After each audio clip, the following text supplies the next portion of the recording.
Well, Terry, this is different. Yes, it is. So normally we're doing some interviews. That is And correct. if you followed the Golden Broom for a long time, we generally have sports shows.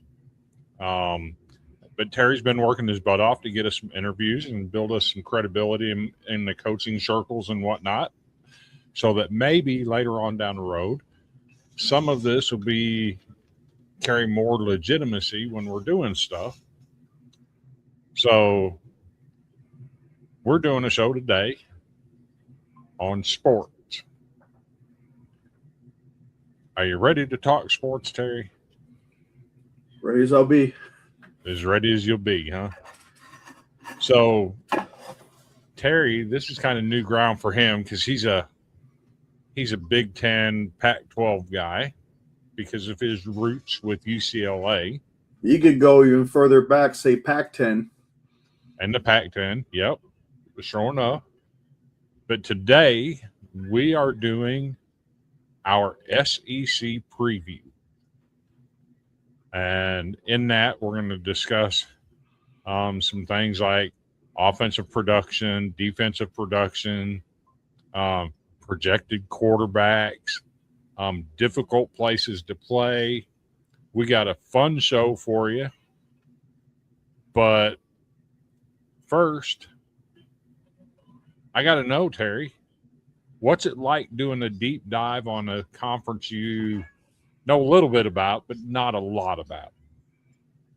Well, I mean, I'll admit I didn't do too much research. I mean, I didn't do too much research on the Big Ten, as well either. Just, been busy with almost pretty much keeping my mind on interviews and stuff, and never really looked into the, I guess, say rankings. Mostly with, I've kept an eye on rankings for recruiting. Mm-hmm. I've been keeping a close eye on that, and it seems like next year, class of 27. I mean, it's happy to say that UCLA is actually getting a strong class so far for 2027.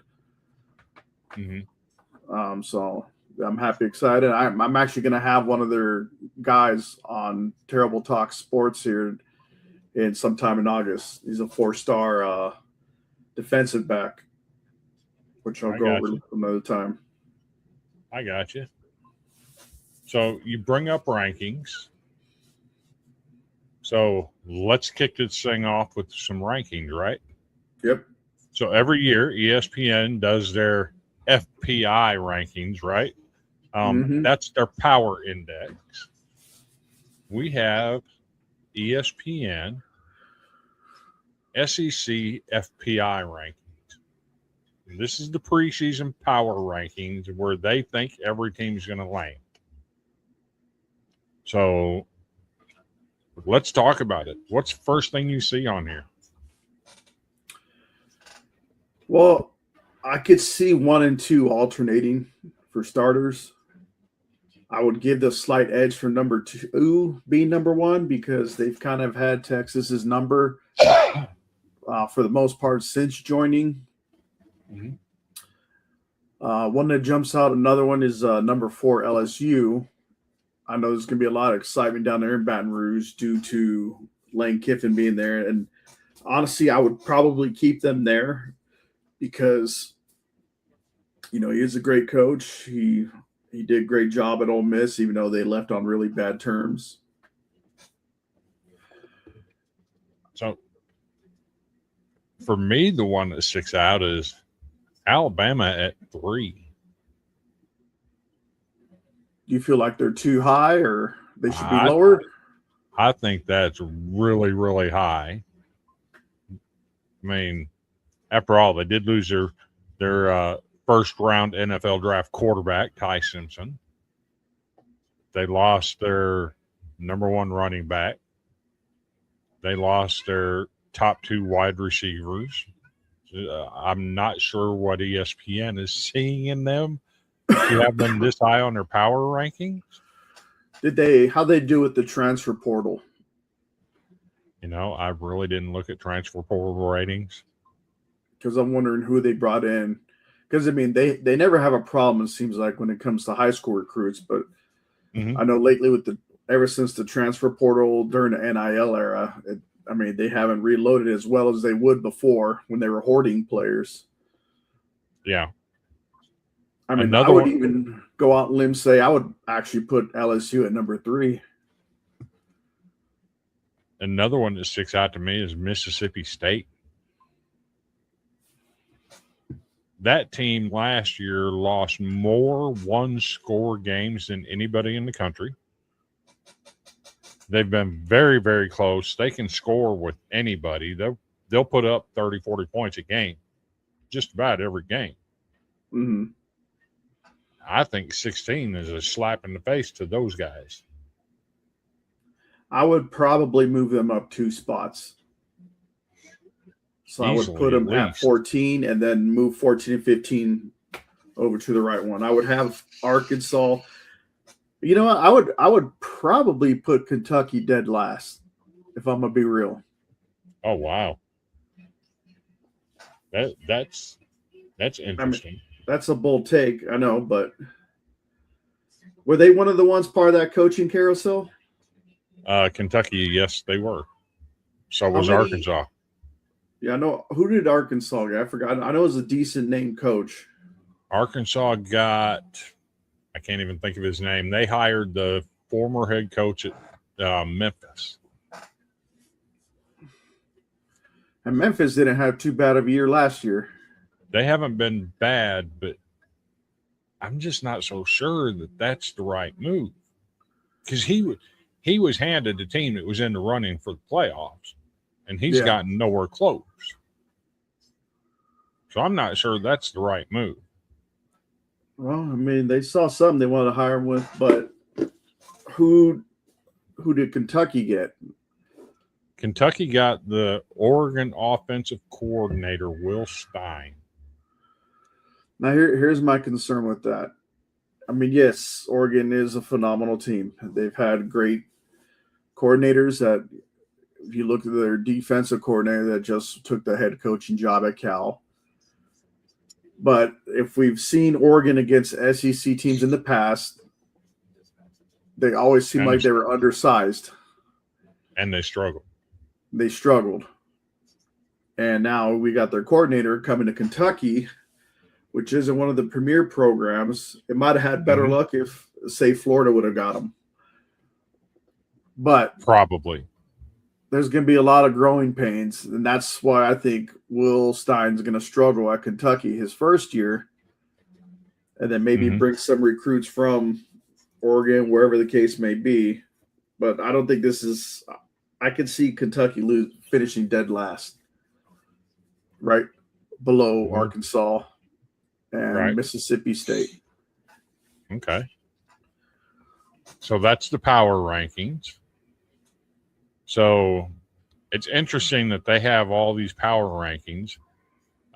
There's another one that they did.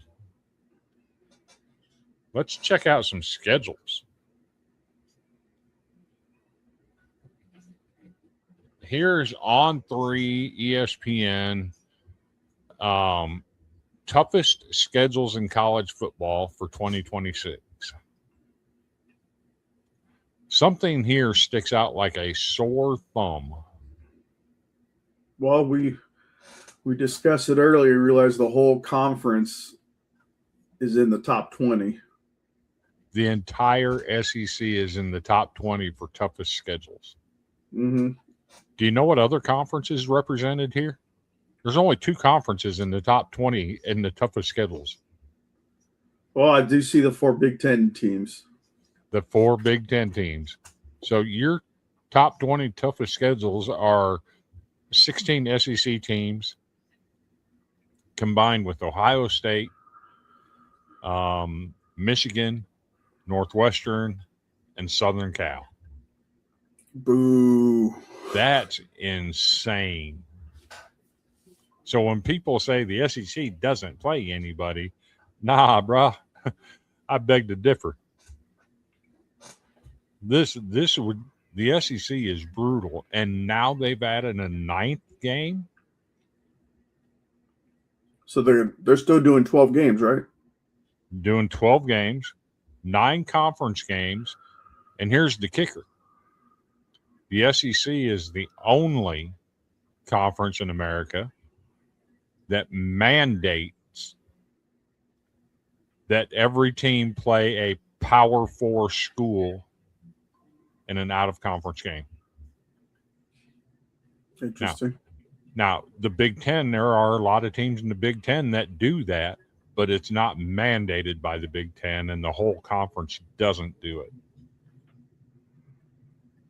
So the whole reason we're going to 9 games is because the Big Ten's been crying that the SEC doesn't play 9 conference games.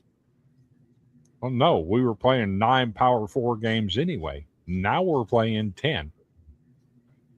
Mm-hmm.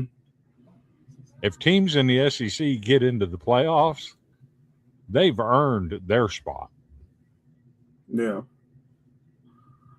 I thought that was kind of wild to see that.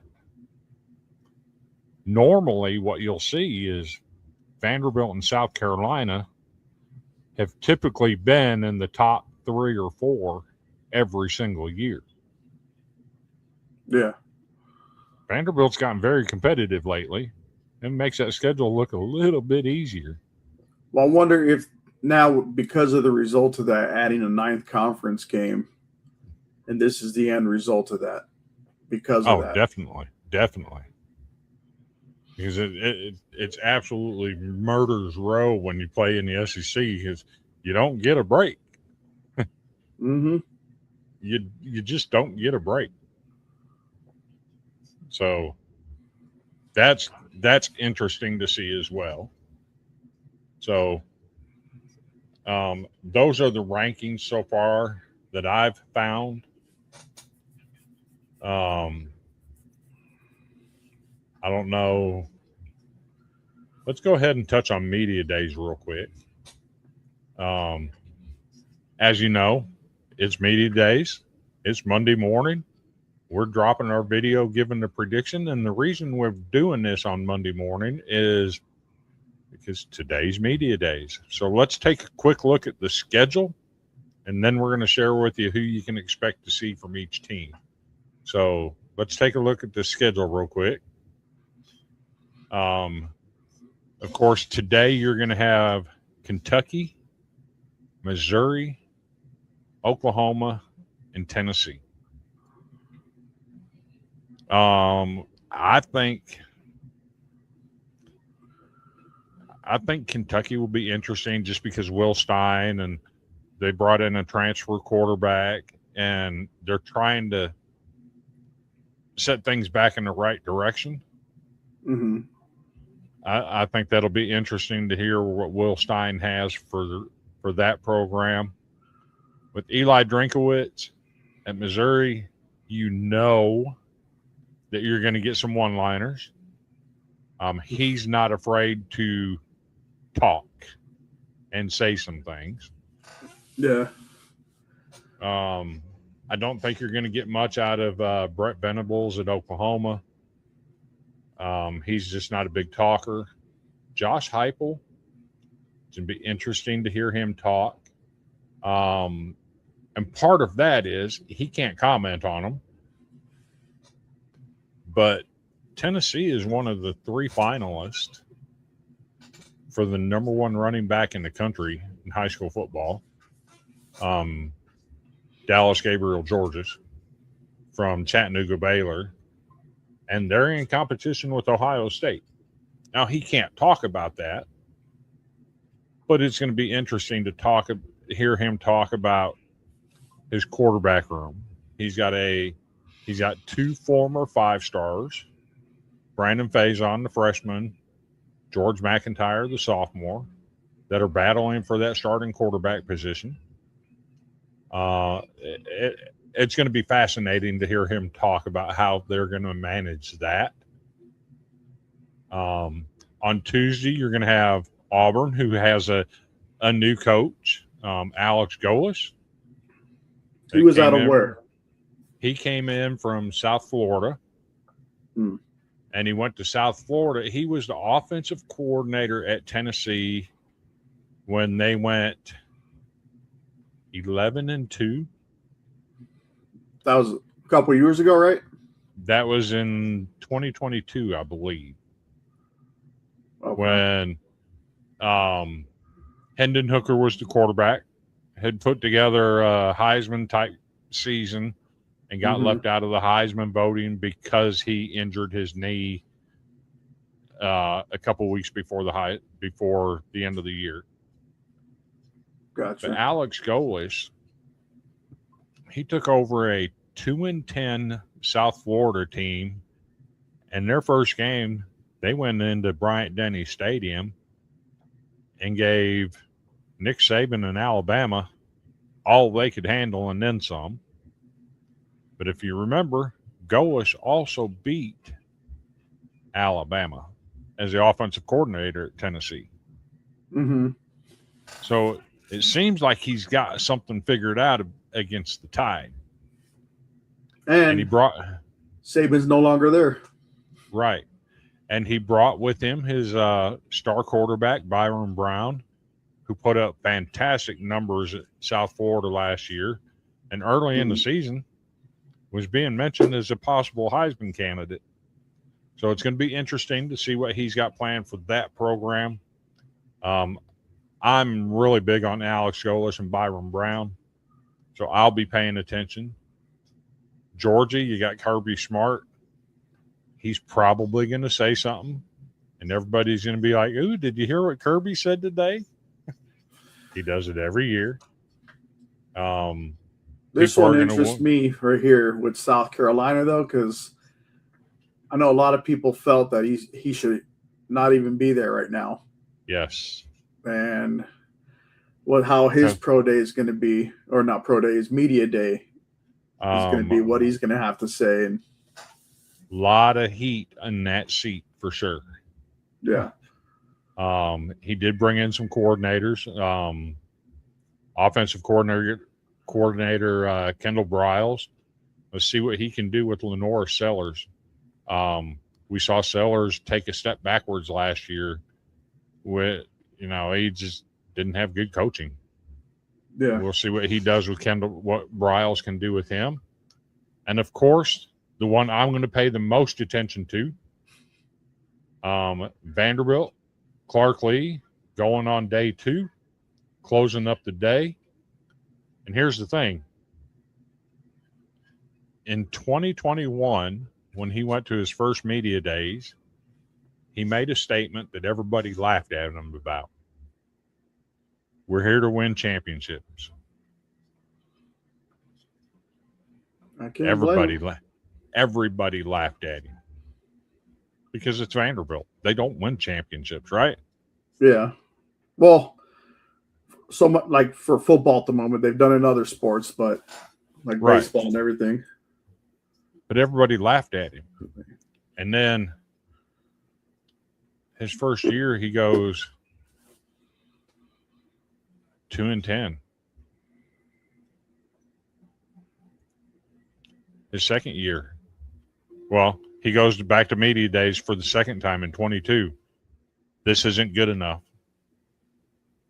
In 22, they go 5-7. They miss a bowl game by 1 game. And then they bring everybody back in 23. They start out 2-0. Things are looking good. And then they proceed to lose 10 straight games by double digits, every single one. They're 2-10. And he had to take a look and make some hard decisions and look himself in the mirror and say, yeah, I'm not getting it done. This is not okay. Brought in an assistant coach, brought in some transfers. We know the rest of the story. Diego Pavia, Eli Stowers, Jerry Kill, and absolutely changed the culture at Vanderbilt. And even last year, he said, our goal is to win a national championship. So 2 out of the 4 years he's been in media days, he said, we're going to win a championship. So I want to hear what he says this year. 10-3, best record in the history of the conference. You lose your brash quarterback that talked all the mess, but backed it up on the field. And we'll get into some more numbers there. I want to see what his plan is. I want to see what he has to say to the press. His name was mentioned for multiple jobs last year that he turned down to stay at Vanderbilt. And we're talking big-time jobs. Mm-hmm. And he stayed there. That's home for him. I'm not going anywhere. But the commitment has to stay with the administration. So yeah, because they had the final say overall. So yes. On Wednesday, day 3, Kalen DeBoer, you got to think he's feeling the pressure after the way Indiana handled Alabama in the playoffs. You got to think he's feeling some pressure. He's lost his quarterback. He's lost his running back. What's his plan for 2026? The one that gets me with this one, though, is 2 teams. So John Sumrall coming over from Tulane. Yep. I know there's going to be some growing pains there, but I think he's a breath of fresh air that Florida needed because the other guys seem kind of like dead in the water. And I'm glad Ole Miss kept Pete Golding even after Kiffin left. So I'm happy they kept him. What's that? He deserved an opportunity to lead that program. I mean, yeah, because even after Kiffin left, I'm pretty sure a lot of people figured that was it, meltdown, they implode. But yep, they almost got him to the championship game. They had that last second play that I know some people were crying for pass interference and everything, which could have changed a lot of stuff. But those are the 2 teams I'm excited for day 3. Yeah, A&M is always over here. A lot of people call A&M Texas little brother because even if they have a good year, it's like they'll still choke it away. Right. One way or another. I'm anxious to see Texas A&M as well. I'll get more into the player stuff when we bring up players. I'm expecting big things out of Texas A&M this year. We'll get into that later. And the final day, Thursday, Ryan Silverfield, Arkansas. What people don't understand, since 2011, Arkansas has more winless seasons in the SEC than any other program. They have more last place finishes in the SEC since 2011 than any other program. What is his plan to change that? Because prior to that, Arkansas was a national power. They were ranked in the top 6 and playing in BCS bowl games. So what's his plan to turn that back around? Remind me again where he came from. Silverfield's the one that came from Memphis. Okay, that's right. The big story on day 2 is obviously going to be Lane Kiffin. You know you're going to get some sound bites out of him. He pretty much overshadows that whole day. He does easily. Jeff Lebby at Mississippi State. When he got the job, everybody knew this was not going to be a 1 or 2 year fix. He inherited a mess. And I don't think he's done badly there. Mm-hmm. But this is year 3. You got to start showing proof of concept. So this is a big year for him. And then you got Sarkisian from Texas. So this one I see going pretty like laid back, conservative interviews. Like I don't see him being up there for that much time. Or do they have a certain like a minimum amount of time they have to meet? I don't know how they do it. Some coaches, they'll get up and give a 10-minute speech and then they'll take the questions. Some will give a 2-minute speech. And we're Texas. We're expected to be good. We're expecting to win championships. Give me your questions. Some coaches will do that. The way I'm expecting it to go, Arkansas, I'm expecting him to be super excited about the opportunity. I expected him to talk about that a lot. Lane Kiffin's going to have probably everything thrown at him. Everything going to be thrown at him because I said that's what I see. He's going to overshadow. Jeff Levy is, like you said, he inherited a mess. I'm sure there might be some mention of that. Mm-hmm. What he's going to do to adjust that. And Steve Sarkisian is probably going to be the chillest one there. Go in, just handle business, and then just focus on how he's going to get Arch Manning to get them to the playoffs. Right. I'm sure he's going to get some questions about not meeting expectations, which is fair. Yeah. But it'll be neat to see what all these coaches have to say. That's your coaches lineup for those days. So let's take a look at the player lineups and who everybody's bringing.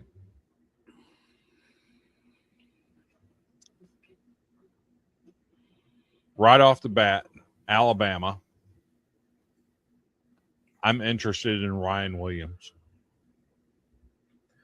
Was he the one that was like He was the 17-year-old freshman that made all the one I was going to ask too. Huge plays 2 years ago, and just did not live up to preseason hype last year. So he really did. You said 2 years ago. Does that mean he's in his junior year now? This will be his junior year. You think if he doesn't live up to the hype, could you see him transferring out? I don't know.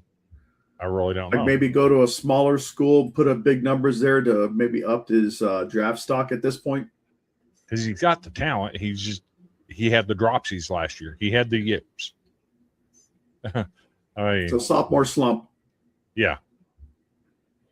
You got Arkansas. I'll be honest. I don't know any of these names. Well, I'm depending on you. Caden Kittler, Quincy Rhodes Jr., and Sutton Smith will be representing Arkansas. And the fun part about all these players, right, is they get to do the podium and the interviews and the questions. But then it's all the backroom discussions. They have a back room there where all these players go into after they make their appearance. And it's in the back room where you get really in depth with some of these players. And then they have media row.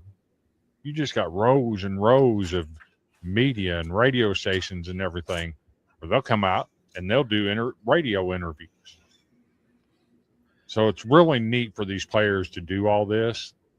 Yeah. I got to get to know some of these kids from Arkansas because I don't know anybody on that team. I'll be honest. So it's going to be interesting to watch them. Auburn's bringing Champ Anthony, defensive back, Byron Brown, quarterback that I mentioned earlier, and Alex McPherson, who is a kicker. It's rare that you – Oh, sorry, go ahead. It's rare that you get a kicker representing the school at media days. Is he related to the Bengals kicker? I have no idea. Because let me see. Hold on. Because I could have sworn the Bengals kicker that kicked that game-winning field goal against the Chiefs in the AFC Championship game to go to the Super Bowl. I think his last name was also McPherson. It'd be interesting if they were related. Let me see.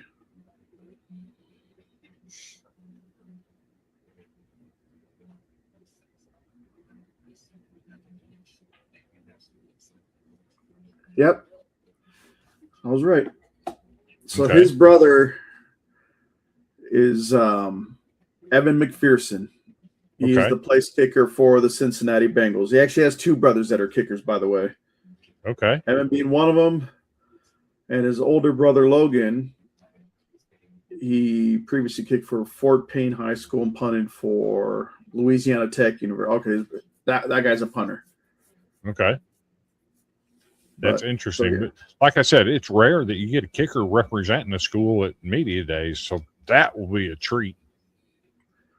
I wonder if they just had nobody else, or if there's something that we don't know about this guy. Well, honestly, he's one of the top 10 kickers in America. Yeah. I can see why they're bringing him. It's going to be a treat. I want to hear a kicker talk at media days. Yeah. Florida, bringing Jaden Baugh, Miles Graham, Vernell Brown.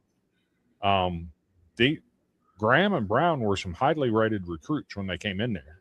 They just haven't lived up.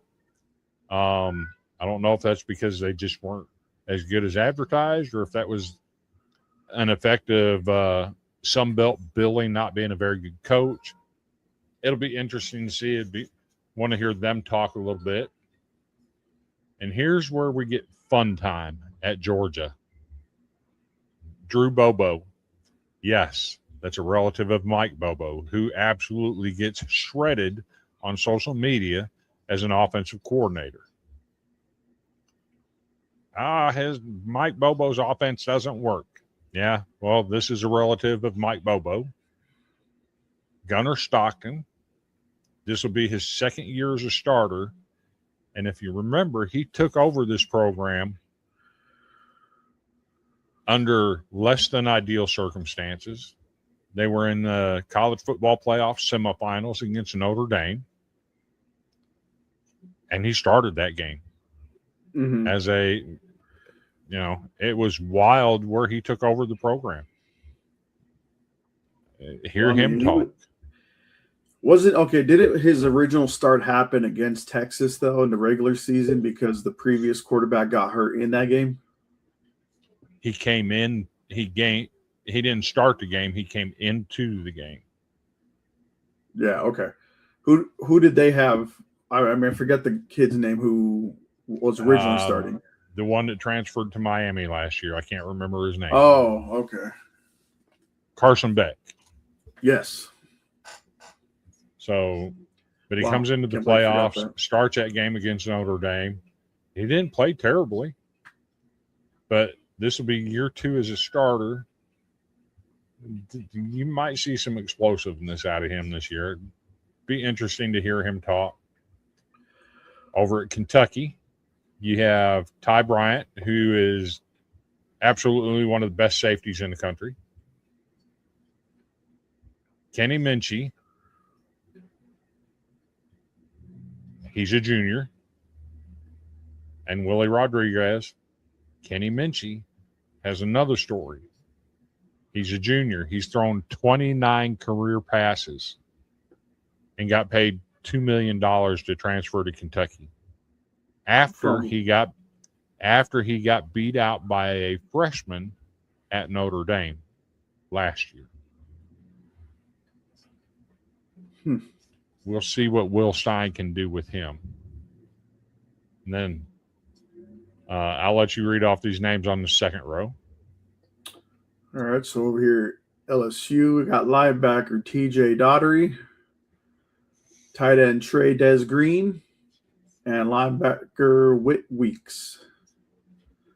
Not too familiar with any of those. I might have Trey Des Green sounds familiar of the three that I might have heard of. I haven't heard the other two, I will be honest. Whit Weeks is dating Lane Kiffin's daughter. Did you expect him not to show up? Yeah. These are all the same days the coaches, right? Yes. Okay. Now the one this one will get some a lot of questions asked about over at Ole Miss is Trinidad Chambliss. Yep. Because of all the, and I'll have to tell you something about that stuff later when it comes to eligibility stuff. Will Eccles and Kwan Lacey I mean, we'll see how if it was all Lane Kiffin or if Golding did remember a thing or two and see if they can go as far, which I don't think they will. Mm-hmm. But, you never know. I know a lot of people didn't expect them to make as far as they did because of all the turmoil that was going on. Yep. Let's see, Mississippi State here. We have Anthony Evans III, wide receiver, Kelly Jones at corner, and Kamario Taylor, quarterback. I'm not sure is he a transfer as well? He's a transfer in. Where did he come in from? I don't know where he came from. I just know that he transferred in. Kelly Jones transferred in as well. And that's the thing with Mississippi State. Mm-hmm. Jeff Levy is what they call a quarterback whisperer. He can get the best out of quarterbacks. But offense wasn't their problem. Defense was the problem. Yeah. I want to see what Kelly Jones is all about, because he comes in with a lot of hype and a lot of expectations to make that defense a lot better. Let's see. No, I don't think it's a transfer. He's not a transfer. Okay. He came in as a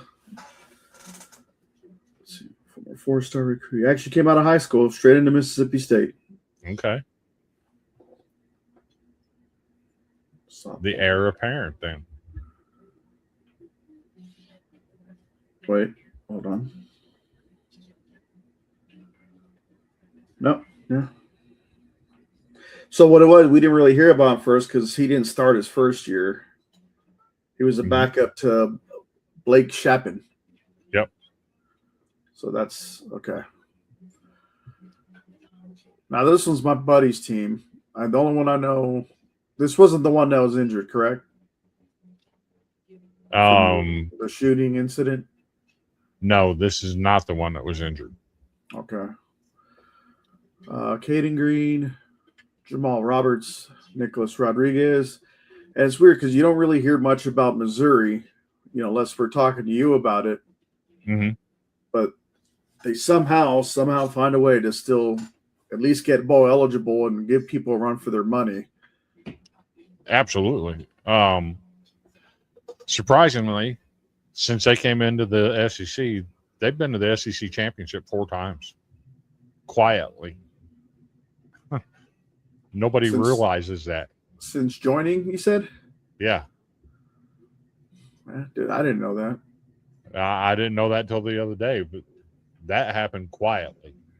Yeah. But I'm kind of surprised they're not bringing Ahmad Hardy for media days. Well, apparently. I don't blame them, and here's why. Because of what happened, I think they just wanted to, let them kind of sit this one out, relax, and just focus on putting up those yards. Because I could see something like this going south with somebody asking the wrong question, and then you get bad publicity over it. So I would agree with Missouri not bringing him, because I'm pretty sure even though he's recovered and everything, I'm pretty sure he's going to be splitting the loads with Jamal Roberts here, just because they don't want to overdo it just because of what happened to him. So, I'd say good on Missouri for doing that, just to keep the publicity off him, because there's already enough schools that are going to have some publicity within this chart here. Mm-hmm.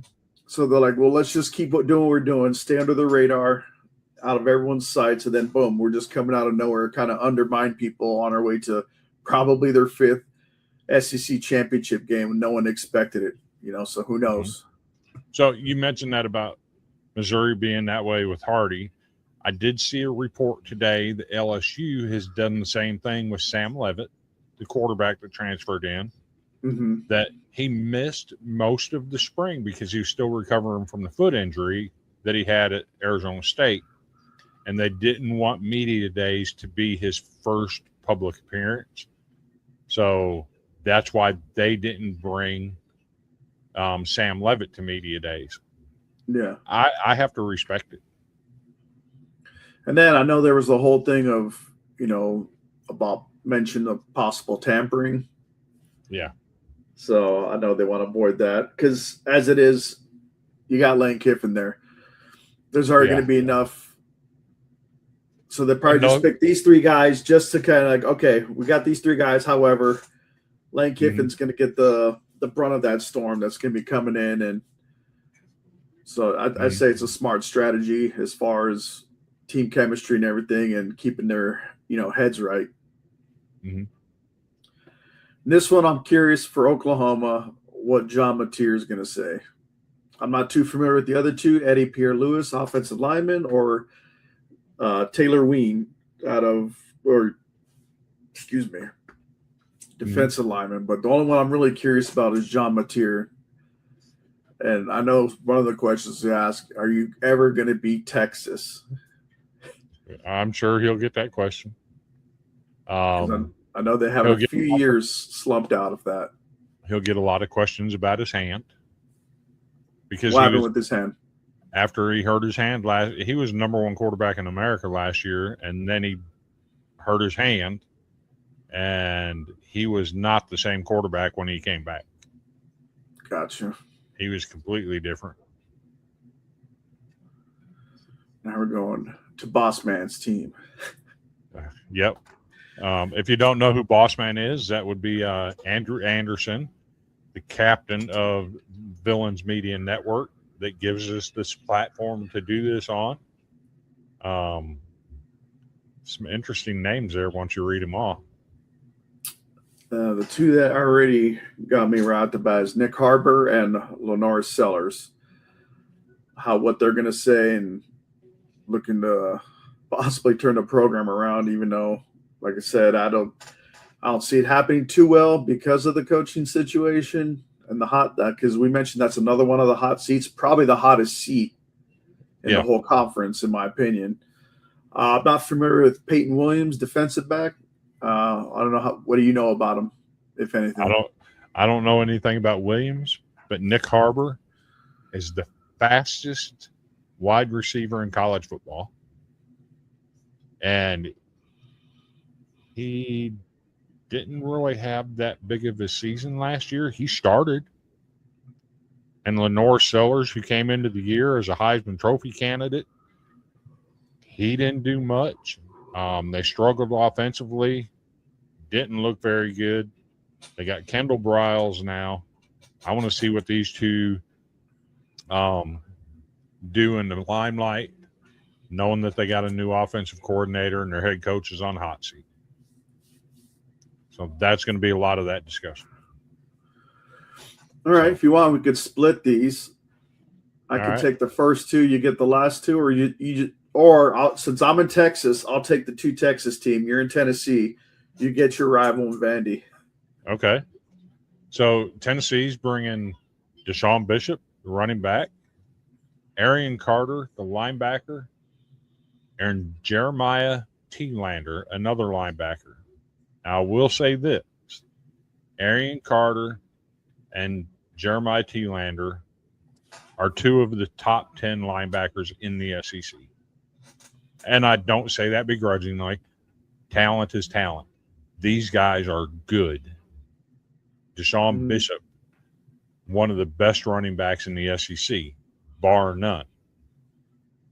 I like what Josh Heupel's doing here with these three players. These three players are dogs. These are the kind of guys you want leading your program. This is why you bring them to media days. Now, Deshaun Bishop, has he been there the whole time, or was he another transfer that was brought in? He's been there the whole time. What year is he in? He will be a senior. Okay. Now, is he not just in the SEC level, but as far as the nation, is he considered one of the top running backs going into the season? I personally would put him in the top 5 running backs in the country. I know I've heard of Arian Carter. Not so much Jeremiah Thielander, but I know of Carter for sure. So Carter was preseason All SEC last year and played with a foot injury most of the season. never missed a game with it. He battled through it, but his numbers dropped off significantly. But I mean, playing through the pain, it's going to affect you. But that's what you want, is somebody leading your program. And these are three guys that are prime examples of this is what we want leading our program. Now, moving on to the Longhorns, the first two that I do recognize, Trevor Gooseby, if I said it correctly. Of course, Arch Manning, who doesn't know him, just with that last name. I'm not too familiar with Colin Simmons. I know Gooseby's probably ranked pretty high. Probably, I don't know. I'm not sure what year he's in, but I know he's on some of these NFL scouts lists as one of the top linemen.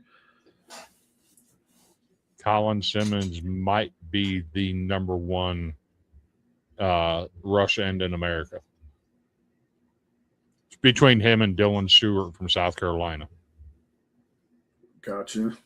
Now, I haven't really heard of Damian Samford, but the other two I have heard, Marcus Ratcliffe and Marcel Reed. I'm not sure what kind of year Marcel Reed, start out with the bang, but I know you got something different you're going to say here in a little bit. But it's going off, past years, they'll start out strong. Yes, they did make the playoffs this past year, correct? Yep. Just to kind of, I know it was a low-scoring affair. I think they lost 10-3, was it? 10-7 or 10-9, or it was low scoring. They only gave up 10 points. And it was to Miami, if I'm not mistaken. Yes. So I know that probably left a bad taste in their mouth, and I don't see much changing because just like Oregon, they seem to perform really well, but towards the end or as they get closer, the pressure's on and they somehow always seem to blow it. And that's what I feel about Texas A&M, kind of following suit with that. But what was the thing you were going to say as far as the positive notes that you see coming out of that team? Marcel Reed. Mm-hmm. Hear me, because I'm gonna put some content out there for people to share when I say this. Marcel Reed will be your 2026 Heisman Trophy winner.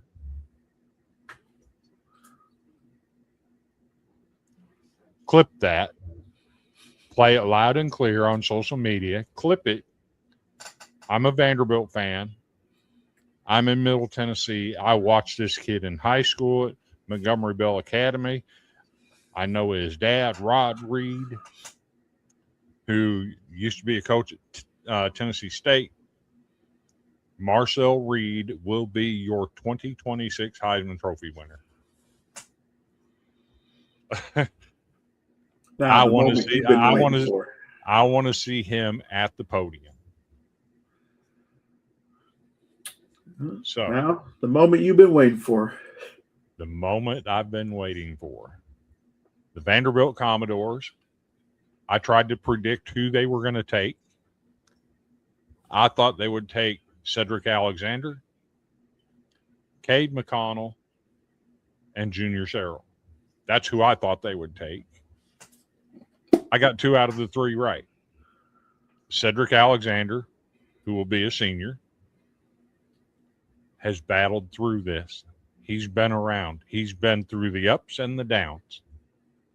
He was there for 2-10, and he was there for 10-3. He's been through it. He's a 3-year starter. This kid, this will be his 3rd year starting. Very athletic. He's entering his senior year, correct? Entering his senior year. This will be his 3rd year as a starter. Was he there the whole time, or did he come over as a transfer?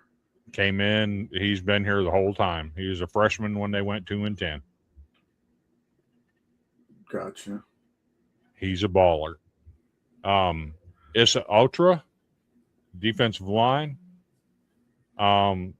People talk about Vanderbilt doesn't have Diego Pavia anymore.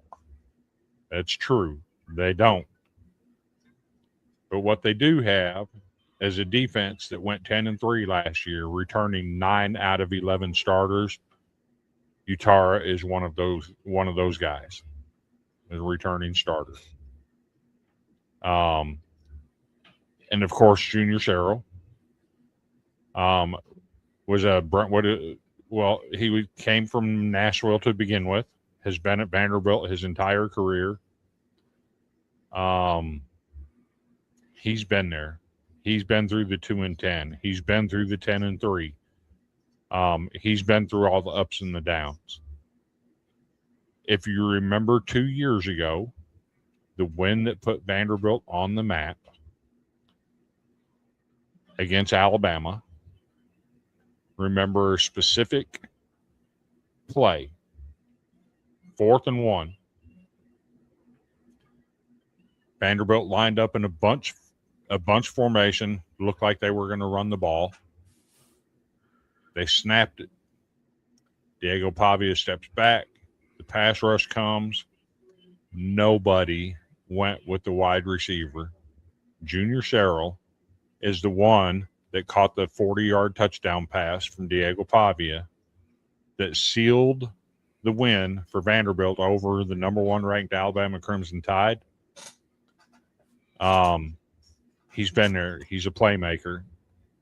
I want to hear his stories about what it's like to go from 2-10 to 10-3 and what his battles have been like.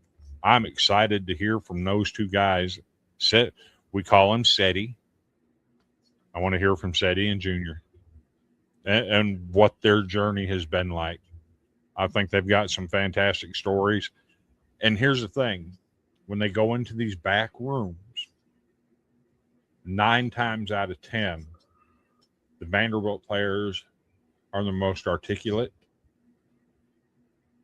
and the most well-rounded thoughts that you can get out of athletes, because that's the nature of what Vanderbilt is. I'm not trying to blow smoke or pump sunshine or anything. It happens every year that these guys get in these back rooms and do these backroom interviews, and people become enamored with them because of how well-spoken they are. Sorry about that. It was smoky in here. But those are all the players that are going to be at media days. Should be a fun 4 days. But before we move on to our next topic, let's go ahead and take us about a 1-minute break and hear from our number 1 sponsor, Cocaine Coffee.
You said they had K-Cups, right?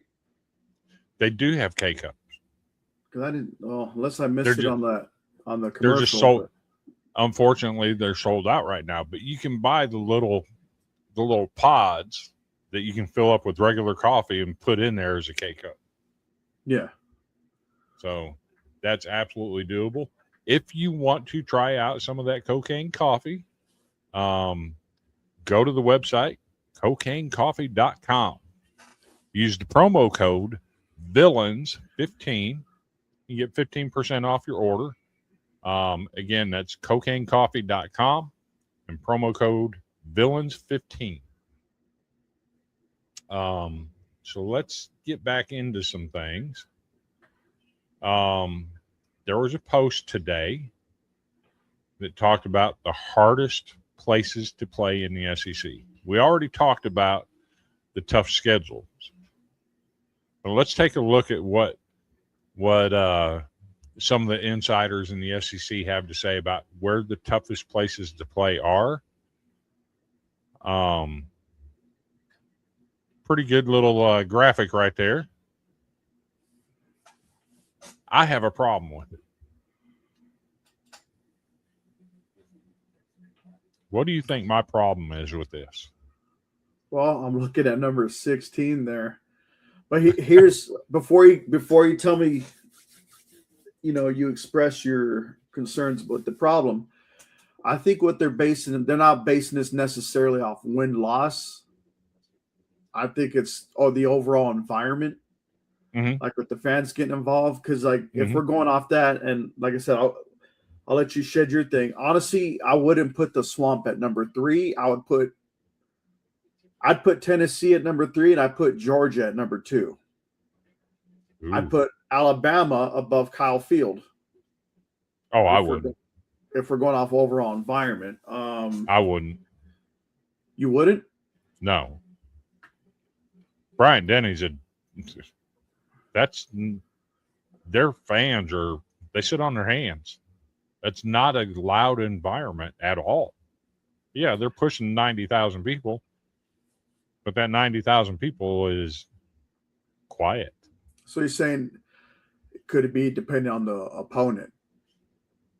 Depending on the opponent, that would have something to do with it. They're lacking consistency. Now, would you agree, though, dropping Neyland Stadium to number 3 and put Samford at number 2? Because Death Valley, they're undisputed on this one, in my opinion. They're number 1. Whether they're doing bad or good, Death Valley is a very hostile environment. Absolutely. And don't get me wrong. Historically, this is pretty decent, I would say. But if we're going off what have you done for me lately, this is not very good. Historically, this is about right.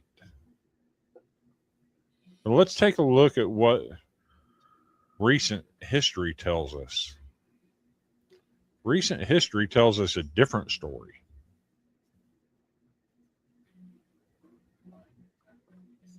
That's interesting. For being an easy place to play, somehow Vanderbilt has gotten to 11-3 at home over the last 2 years. But again, I don't think they're basing it off the win-loss record. I think it's just the overall crowd involvement. That's what I think that list is. But here's the thing. What have you done for me lately? 2 years ago, we completed our stadium renovation. And the environment has been absolutely electric. We're bringing fans to the stadium now. This isn't the old Vanderbilt where you had one guy sitting by himself on the visiting side of the stadium. This is, we're selling out. This is a ruckus environment. It's a party vibe, if we're honest. And the whole thing has changed since the remodel. You get the remodel, you change the environment, you put a decent product on the field. Now you're talking a tough place to play. Because a lot of these teams are thinking, old Vanderbilt, you can't get up for them. And now you're running into a buzzsaw for a team that you can't get up for. I think that changes the narrative a little bit. Well, I think what we have to do now is if they can keep it up. Yeah, because you would probably have to look 4 or 5 years down the line because the renovations just happened a couple years ago. I'm guessing they had the renovations done right during the start of the NIL era. Was it? Yes. Or, yeah. So, I mean, everyone's always excited about renovations, but we would have to probably revisit that topic to see if the stuff has changed 4 or 5 years down the line to see if those guys' opinions have changed. But I think what probably hurts Vanderbilt, like, yes, there was renovations. The history. Done. Well, there's a long. No, I'm not even going there. off that. I'm forgetting the history part. I think it's the overall stadium size, though, too. I think that's what kind of hurts them as well. Okay, but let me push back a little bit on that. Okay, Vanderbilt is a small private college. Yes. Our fan base is scattered nationwide. It's not a regional fan base at all. Mm-hmm. Our fan base is nationwide because Vanderbilt graduates go on and they don't stick around Middle Tennessee very often. So the fan base dictates that we don't have to have 80, 90, 100,000 seats in our house because we can't put that many fans in the stadium at one time. It's logistically not possible. So, yes, we seat 43,000, but that works for us. Whereas a Tennessee, that's a regional thing. You're a 4-hour drive away from every corner of the state, maximum. You're an event. People are going to drive that 4 hours, get a hotel room, spend the night, and you're going to a Tennessee football game. Mm-hmm. I get why they have to have that. The same thing with all these other schools. But if you don't have a regional fan base, you don't need that big crowd. But like with the increasing numbers now, you said it seems like, yes, a lot of them go out, nationwide. However, what's the student section like over there? Like as far as the students actually coming to the game? The last 2 years they've turned, and this is a problem with the administration. They only put out so many student tickets. And once that section is filled, they turn them away. That's got to change. Yeah. Because I know one who's great with their student section as far as getting as many ticket outs there. It's a team over in Lincoln, Nebraska. Yes. If your students are wanting to come to the game, you let them in the damn game. Period. Yeah. You don't turn them away. And that's happened a couple times over the last 2 years where Vanderbilt students were turned away because the student section was full. Expand the damn student section. Quit giving the other fan base extra tickets. Give those tickets to your students. Let me ask you now, because I know obviously the renovations were done. However, it's still how old is the stadium, first of all? Over 100 years old. It was the first football specific stadium built in the South. Now it's old. It's old. So what renovations were done? Was there seating capacity increased or just the facilities around the facilities were? Okay. And let me explain that, right? So Vanderbilt is in the middle of Nashville. Mm-hmm. It's landlocked. And it's a crowded campus, so we don't have a lot of room for stuff. Yeah. So they hired a firm out of Texas, I can't remember the name, to build a basketball operations center and a football operations center. Because the way the campus is designed now is you come out of the football stadium, you got to walk across the street to the football offices. Yeah. They wanted to change that. So they tore out the entire south end zone of seating and built a building in that spot with seating on the outside of the building and a dining area for boosters. It's nice. So let me ask you this then.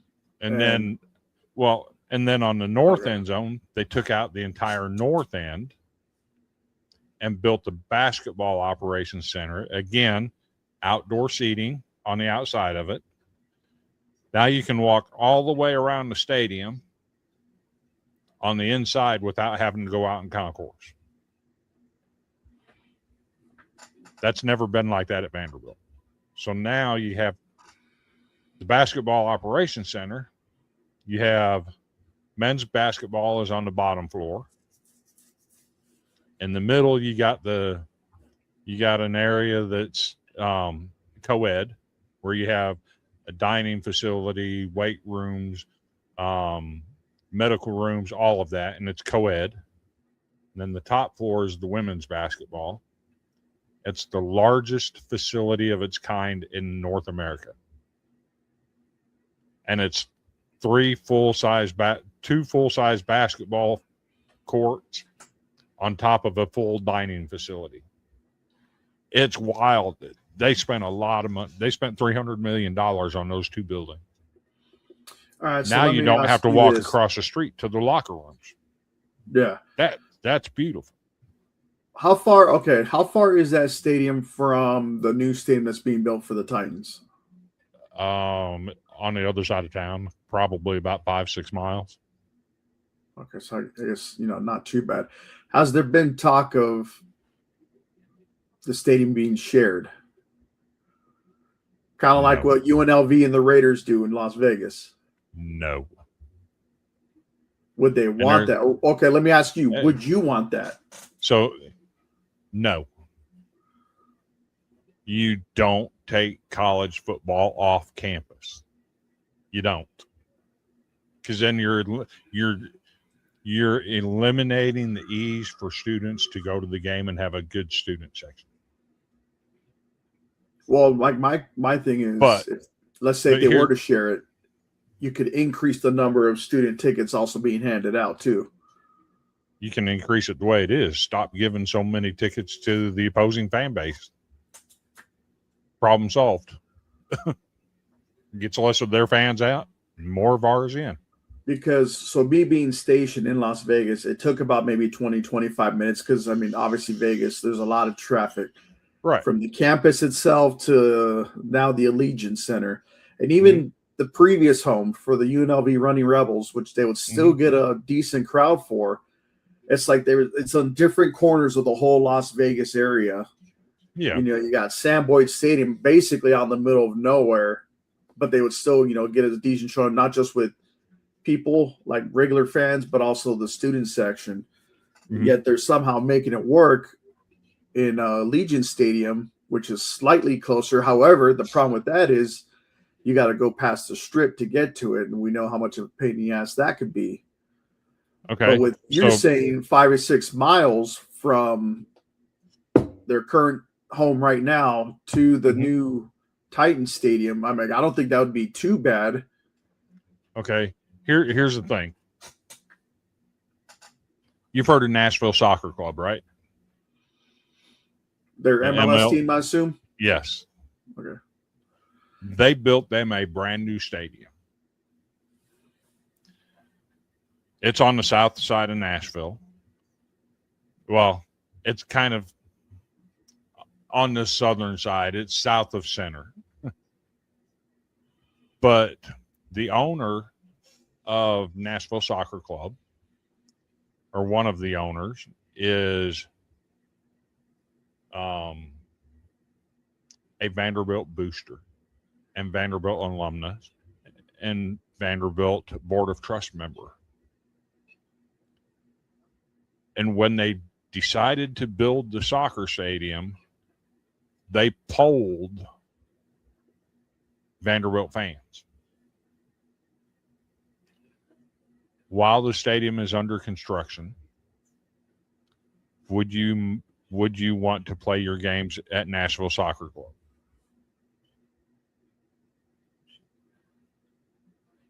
out of 75,000 votes, the return was 97% no. Our fans don't want it off campus. So, and that's why you don't do that. And I get it. Who's in charge of selling to the opposing team? Who made that call? Administration thing. But again, we're our chancellor, who's been here 4 years, Chancellor Deermeyer, our athletic director that's been here 4 years.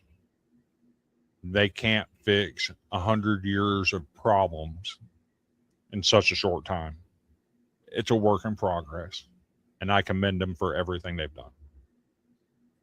We're not the laughing stock of the SEC anymore. So, but I thought this was interesting. The toughest places to play versus the records of the last 2 years that tell a completely different story. Thought it was interesting. But if you want to, we can start talking about team-specific stuff now of what people have returning. This is just returning production and not count. It doesn't count anything they got in the portal. So let's look at offense real quick. This is what every team in the SEC has returning offensively from what they had last year, and does not count transfer portal stuff. There's some interesting numbers here. I know one that sticks out is obviously Alabama. They lost more than Vanderbilt did.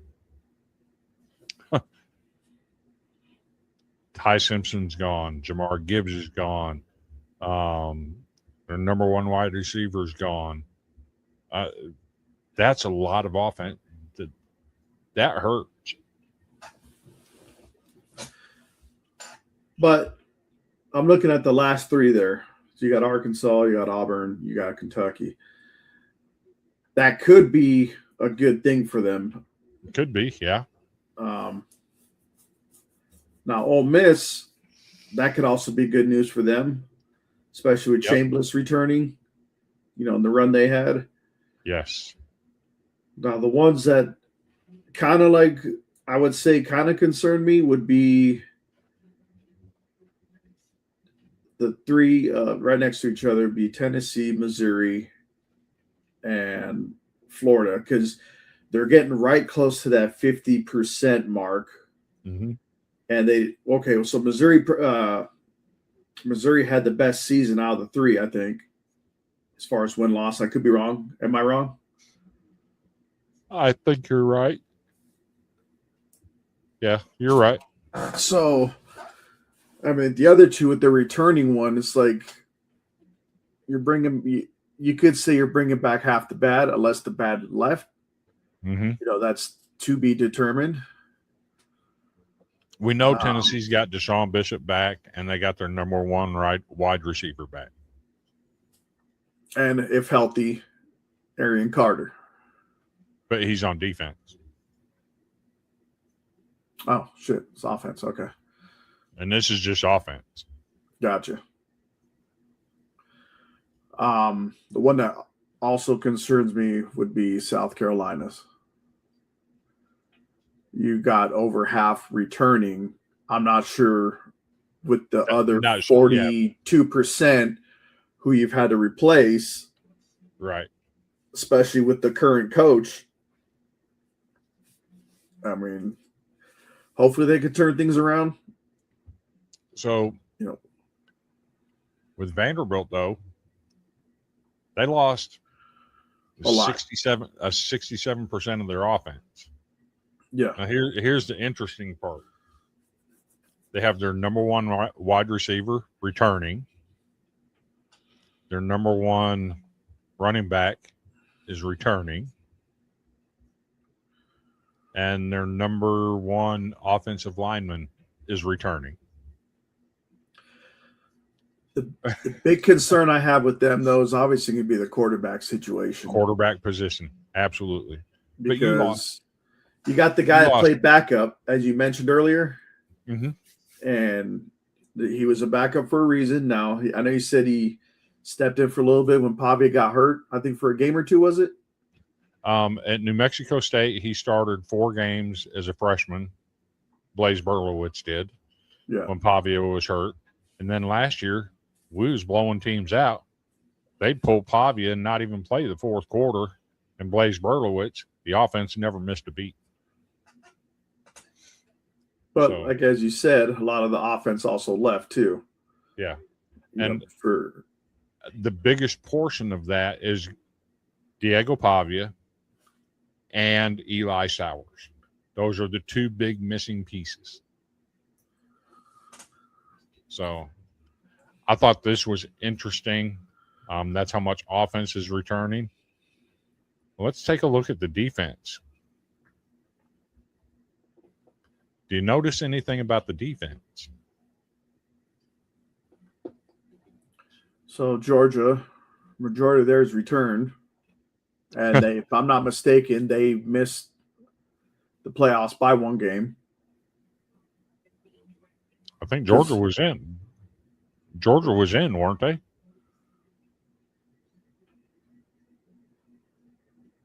I thought it was Alabama, Ole Miss, Texas A&M. Georgia won the SEC championship. Oh, that's right. I might have been thinking of another year. Florida. It was Georgia, Alabama, and Oklahoma were in the playoffs. And A&M. And A&M. Florida, they didn't have the best year, but a lot of people probably say their offense was the reason why. Mm-hmm. So, I mean, I don't know who they replaced that 31% with as far as improving the defense. Texas seemed like they were in green, both of them. Mm-hmm.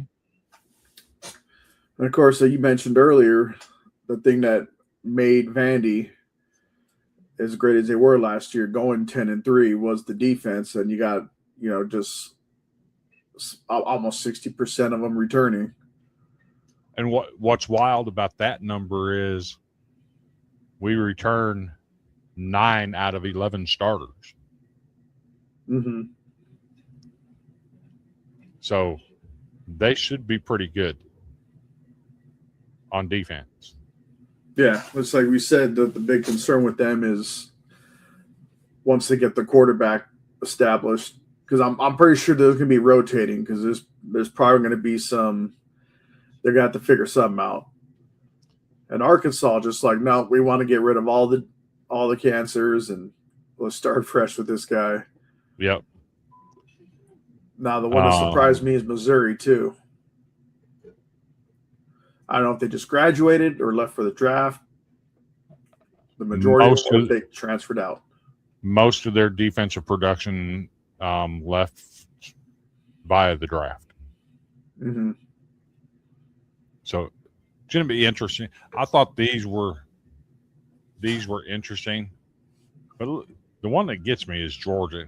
78% on defense and 70% of their offense.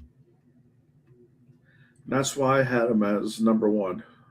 I actually, we'll discuss that in a later show as far as who the Final Four I think is going to be. Yeah. For the Natty. But the one that concerns me also here is Ole Miss. Because, yes, you got Jameis back. But to me, that tells me right there is that they're going to give up a lot of points. Mm-hmm. Unless they replace with somebody better. But I think they're going to be a lot of points. So they're basically have to do what the Peyton Manning Colts did. Just outscore the opponent while their defense is going to be tired. Right. You're absolutely right. So you mentioned it. Let's go ahead and talk about how we think the SEC is going to stack up, and I'm going to let you go first since you're the rookie in SEC territory. Oh, people just go look at the graphic. I go, oh, no wonder why you had these records. So with Georgia, like you said, they really didn't lose much on both sides of the ball, and I think that's going to spell out good news for them. Because if it's one thing we've known about Georgia, as history tells us, they know how to reload bigger and better. And it's like every so often they always have that national championship run. Texas, they're another ones that know how to reload. It's just I can't put a finger on why they can't seem to get over that hump, which is right above them in Georgia, whether it's in the regular season or the SEC championship. I had LSU. I think it's going to be a complete turnaround because I know he brought a lot of his players, I'm sure, from Ole Miss, and then you said Levitz from Arizona State, because just like LSU baseball, they were kind of lacking, but at least they went to the bowl game. Baseball did not do anything. I still got Ole Miss. However, I know I have them at 9-3. I don't have them making the playoffs though. Alabama. This is one I was kind of like they could either be 9-3 or 8-4. I just kind of give them the benefit of the doubt. I also don't see them as a playoff team. Oklahoma was another one I was kind of like tipsy on, but I don't think there's going to be a lot of what do you say? They digress. Yeah, regression. Yeah, regression. Same with A&M. Florida, I think they're going to turn some heads, honestly. Now, I don't see them beating Georgia, obviously. But this will probably be a year to where they're going to start getting noticed again, my opinion. Tennessee, I could have them easily at 6-6 too. Same with the next, 3 teams, because you never know which season's going to show up with them. I just put them there, slightly above. Missouri, I see them as 6-6, same as Vanderbilt. Because, like I said, with Vanderbilt, for example, the big concern is the quarterback thing, and it's probably going to show. However, the following season, I could see having a much better record once they have established. I'm sure Blaze, what's his name? Blaze Berlowitz is a senior this year. Yeah, so he'll be gone. But Jared Curtis is the freshman that 5-star number 1 quarterback in America that came to Vanderbilt, and yeah. So yeah, I see Vandy towards kind of like what Georgia did with Gunnar Stockton. Okay. I could see that going with Mr. Curtis, and then taking it into the next season. Kind of like, and also same thing with Texas did with Arch Manning when it was him and Quinn Ewers. Mississippi State, I haven't heard too much about them as far as I don't know. I just see them as bottom of the conference along with Arkansas and Kentucky. They're going to be growing pains with all 3. Well, at least the bottom 2. Okay. So those are my rookie predictions. Okay. So I'll go ahead and throw mine up here. I got Texas A&M winning the SEC championship. Again, I'm very high on Marcel Reed. I think he's going to be your Heisman Trophy winner. They got a lot of tough games at home this year. Tennessee's at home. I think this team is a problem. Georgia's Georgia. Again, they return 70% of their offense, 78% of their defense. They're just reloading. Texas, I got them. The talent-wise, they have probably the most talented roster in America. Some people might argue Ohio State, but this is the SEC, and I don't. But I think Texas might have the best roster in all of America. All of America. LSU, I don't know if they're ready for the Texas A&M and the Texas, and I'm not sure they're ready for that yet. I have them finishing 4th in the SEC, and I have 4 teams from the SEC getting in the playoffs. A&M, Georgia, Texas, LSU. You're going to have a 3-loss SEC team in the playoffs. I'm calling it today. Oklahoma, I got them 9-3. Me and you are different on Mississippi State. Again, they can score points on anybody. There were a lot of games last year where they had leads in the fourth quarter. They just didn't have any depth to get them over that hump. I've seen what they brought in on defense. They brought in one of the top 10 safeties in America. Any semblance of a defense on that team, and it's going to flip a lot of those games around. I think they go 9-3. I think they're an absolute problem for some people. I got Alabama at 8-4, but I could have easily also had them at 7-5. They got a stretch of games right in the middle of their schedule.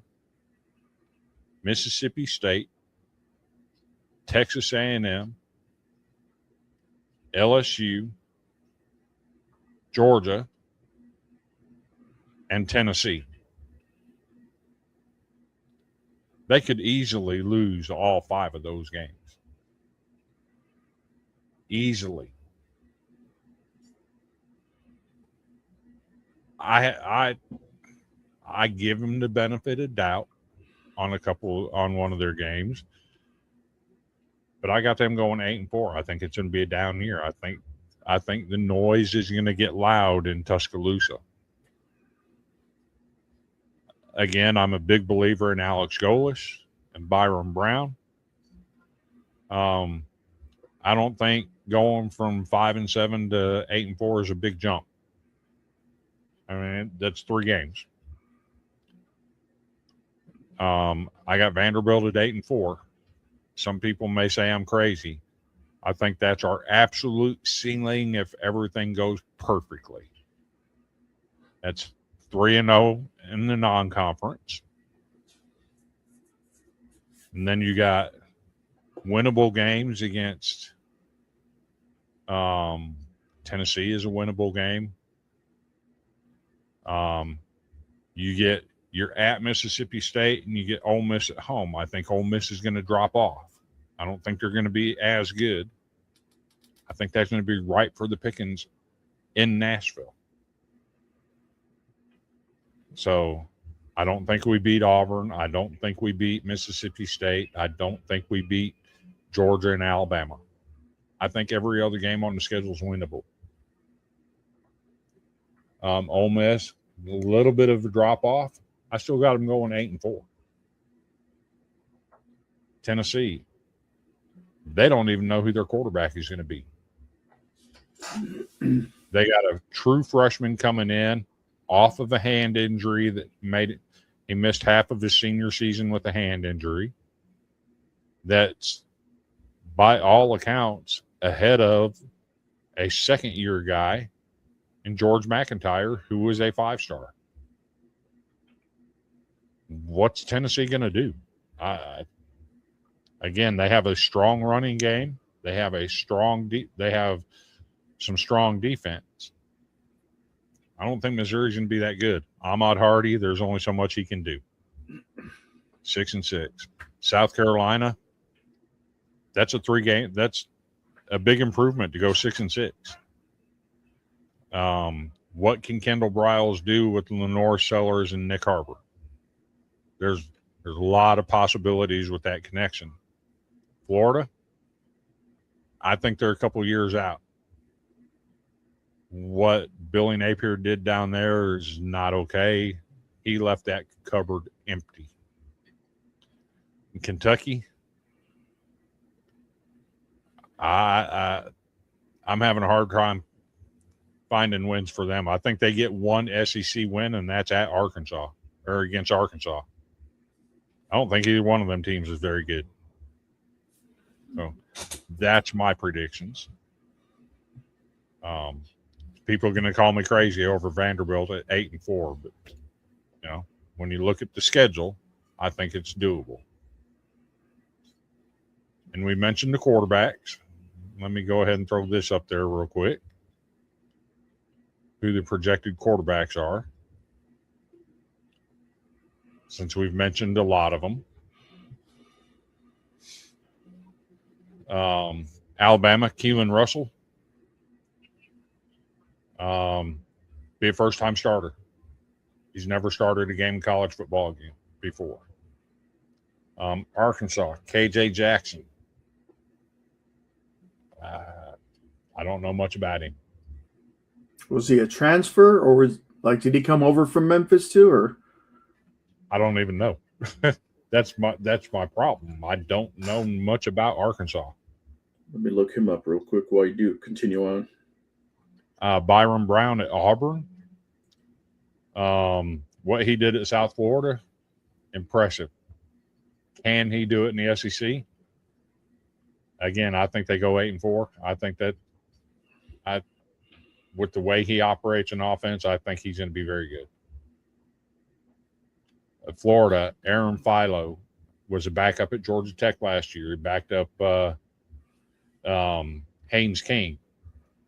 When Haynes King was injured, Aaron Philo started for him. So he's got some experience. Interesting to see what he does down there. Georgia, you got Gunnar Stockton. Started every game last year. Started a game in the playoffs. This will be his second year as a starter. Expect him to take a big leap. Kenny Minchie at Kentucky. Me personally, I think Kentucky made a huge mistake here. They had a quarterback. His name is Cutter Boley. He came in and was all SEC freshman team. Was asking for $2 million in NIL. They told him he was asking for too much.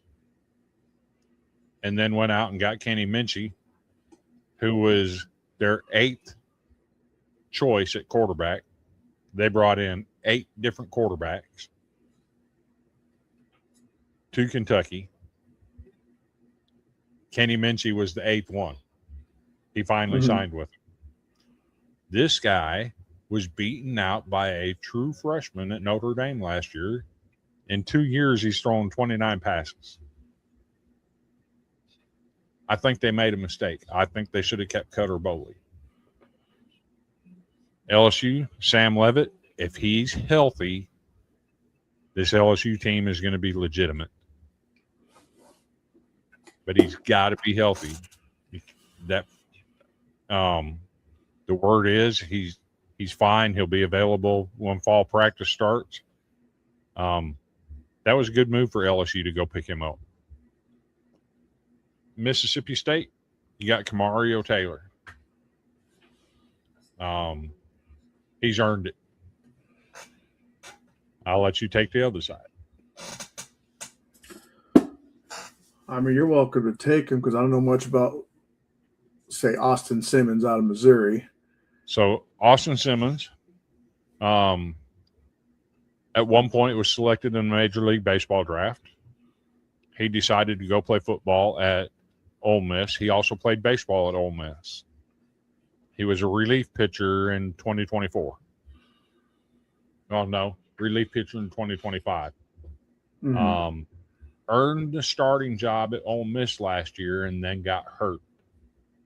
Now, here's the interesting part. Trinidad Chambliss was never named the starter at Ole Miss last year. They never took the starting position away from Austin Simmons. They always said if he got healthy, he was their starter.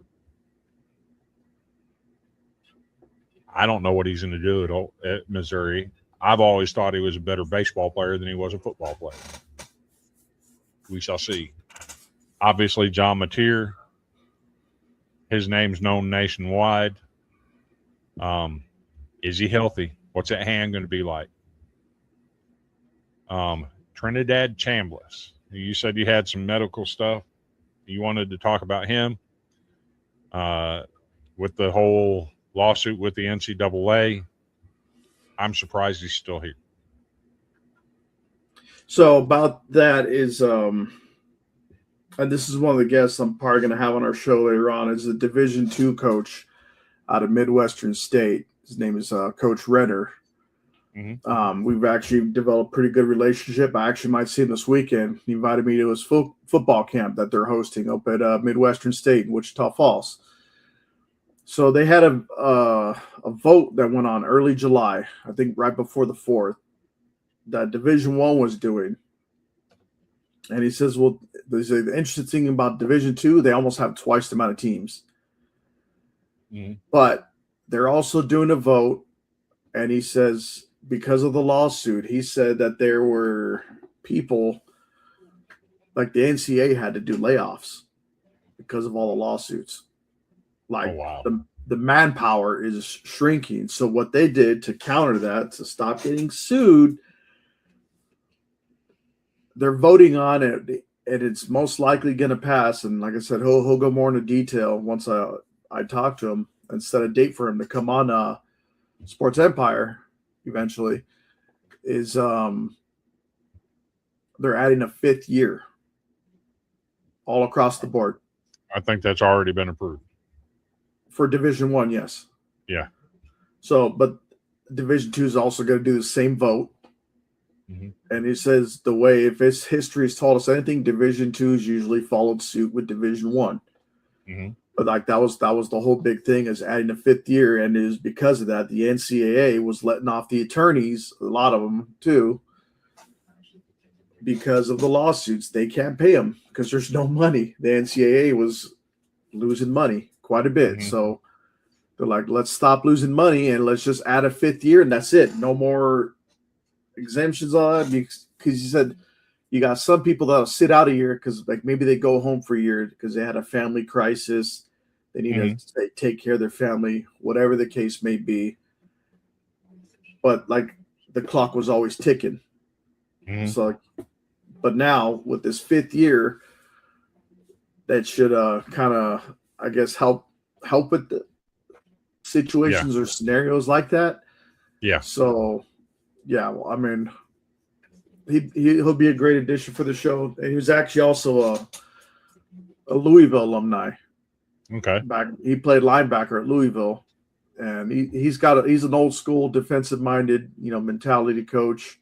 Mm-hmm. And like I said, you'll like him because I know the questions you'll have, he's going to answer. Like it'll be a great show. So once I talk to him this weekend, okay, because he said he's going to come on. Okay, South Carolina, of course, they got Lenore Sellers, pairing him with Kendall Briles. We'll see if that marriage works. Lenore's has got all the tools. He's got the size. Let's see what Kendall Briles can get out of him. Tennessee, they're projecting Faison Brandon, the true freshman, to come in there and take that job. For me, I think George McIntyre, I don't know. They got 2 former 5-star quarterbacks, George McIntyre, Faison Brandon. Faison Brandon is clearly more athletic. We'll see if that works. Texas, obviously. Who else you got? Arch Manning's your guy. He's a junior now, so this has to be the year he's that a senior. He proves why. Oh, he's a senior. Yes. He's already played 2 whole years already? I'm pretty sure he played backup with Quinn Ewers and then 2 years as a starter. I thought last year was his full year as a starter. I Let me thought he double done check started. that. Yeah, double check that because I thought this would be his third year starting.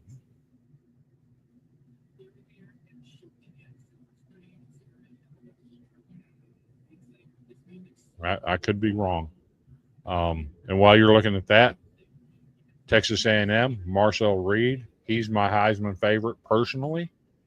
And at Vanderbilt, here's an interesting one. I think Blaise Berlowitz starts game 1 against Austin Peay. At some point, Jared Curtis is the quarterback of the future. The problem is he was given a list of things that he needs to work on during the summer in order to be that guy. And one of them is speed of the game issues, which you're not going to get during the summer. So in order for him to work on that, you can't put him in the Lions den when he's got issues with the speed of the game. Mm-hmm. He's got to learn that by getting reps and stuff. So I think Berlowitz is going to start the first game, probably the second game. And I would not be surprised to see Curtis take over in like game 3 or game 4. So I think he might have been redshirted 1 year. Okay. He's been with Texas for 3 years. However, I think he spent 2 of those years under Ewers. Because last year, Ewers was a rookie for the Dolphins when Arch Manning started his whole year. Because even though he's been there for 3 years, they have him as a sophomore right now. I'm sure that'll change to junior this year. He did not play in 4 games like his freshman year. Yeah. He played but didn't play in 4 games. No, it just shows like he went 2 for 5 for the whole season. Yeah. He played, but he didn't play in 4 games, so he's able to redshirt. And I think the same thing happened last year too, because he had under 1,000 throwing. Last year? Or I'm sorry, not last year. The year prior, 2024. That's crazy. Well, let's see if it shows the games played. That's crazy. Game log. Okay, here we go. All right, so obviously you started last year.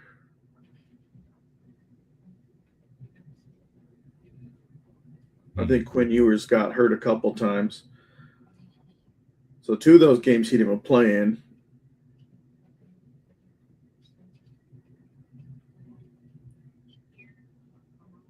There's only 2 games I saw him starting. Like, now, do you have to start the game for it to count? Or like if you go in the middle of the game, just say because somebody got hurt, does that count too? Or no? It counts as game played. It doesn't count as a game start. It counts as game played. But you're talking about starting though, right? I thought it was his third. I thought he had been a starter for 2 years already. Because looking at these numbers here, it looks like for his 2024 campaign, look at the numbers, it looks like he might have started only 3 games there. Because Quinn Ewers was still the guy there. But he still played. He still played in a lot more games. But like it wasn't like starting. Yeah. If you play in more than 4 games, you cannot redshirt.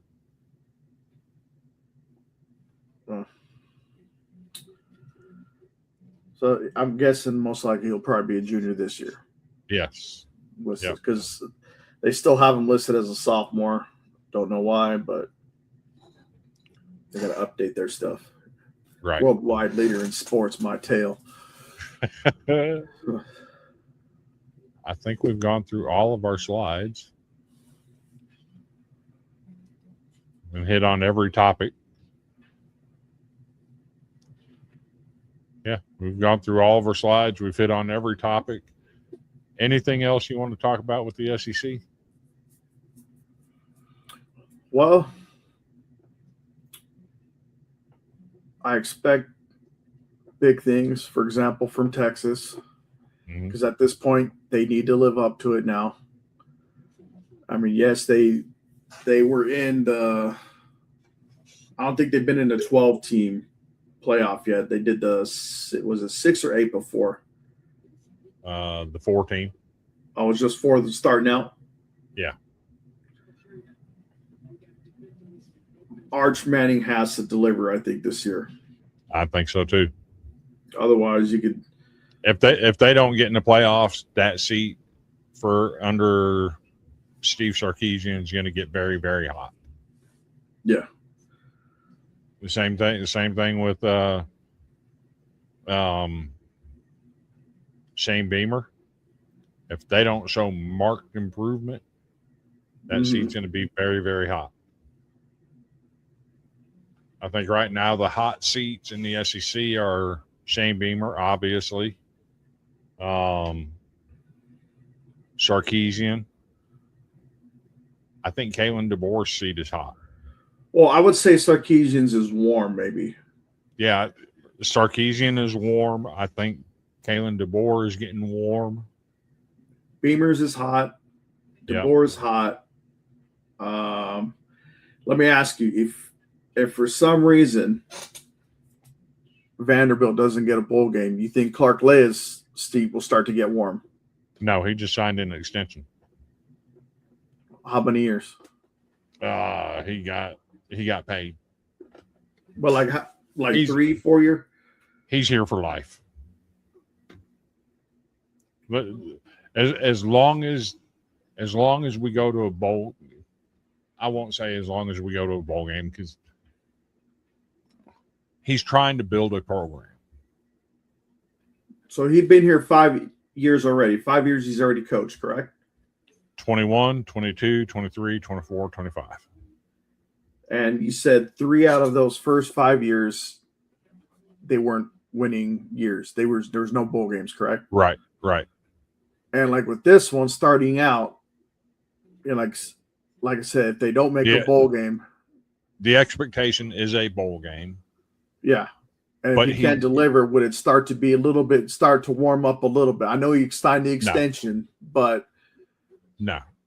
So you would think it would have to be like back-to-back losing seasons for his seat to start to get warm. For his seat to get hot or to get warm, everything that could go wrong has to go wrong, and you end up 3-9 or 2-10. Which he's already done twice, you said. Right. If he goes 5-7, there will be chatter, but it won't be significant. Alrighty. He's safe. He may be the safest coach in the SEC right now. Well, Kiffin might be safe too. Well, this is true. With $100 million, you got to be safe, right? Yeah. But as far as coaches that have been there for a while, Clark Lea's safe. There's no question about that. He's safe. Josh Heupel, that's another one. If they don't get 8-9 wins, there's going to be a lot of talk in the state of Tennessee. A lot. It's already a lot. So it will be a fun year. I'm looking forward to it. But I appreciate you doing a deep dive with me and looking into this. I know it's not your forte, just like the Big Ten's not my forte. But once we get into it, I would even say the Big Ten's my forte because I've been focused on what an incomplete team I had to witness last year on all levels. Mm-hmm. Because like it's like one of those where everything can go wrong. Well, whether it was just a much better opponent, or I know there was times to where 4 of our starting linemen were out with injuries, but to me that didn't really matter because there was probably maybe one lineman for that whole squad that was worth the damn. He was carrying the line, but then he suffered a really bad back injury. He came back later, like after missing a few games, and it's like it happened again. I mean, The only bright point I was seeing was and even though he missed a few games with concussion, was Nico. and that's crazy to say because after him there was nobody. They had a guy there that he eventually went to like a Division III school in the transfer portal because he had no business being. I think that he should use him as a filler thing, like when you're making hot dogs and you ran out of beef. So yeah. We had no receivers. I don't think the receivers ever broke over 500, 600 yards receiving. Same with the running game. There was some bright points on the defense, but when you're out there most of the time, I mean, they would set them up sometimes for success. They just couldn't convert because we had crap. It was straight crap. It was probably one of the worst seasons I had to witness with UCLA, but there was times they had the same record before, but they were more competitive before. They actually had more pride then. Yeah. And it's like kind of like with Mississippi State, as we were discussing earlier, there was a lot of close one-loss games that could have gone either way. But their passion was there. Last year, and it should have – I know it started the year before when we got a coach late because Chip Kelly decided to go to take the OC job in Ohio State, which to me they should have got rid of him sooner because he was digressing bad. And that was like one of the issues I had with the way management was going about things. Like, oh, he's doing crap. Yeah, let's go ahead and sign him to another extension. Like, no, you don't do that.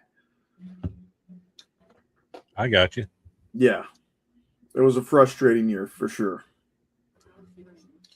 I've been there and done that. Yeah. But it's been fun. Yes.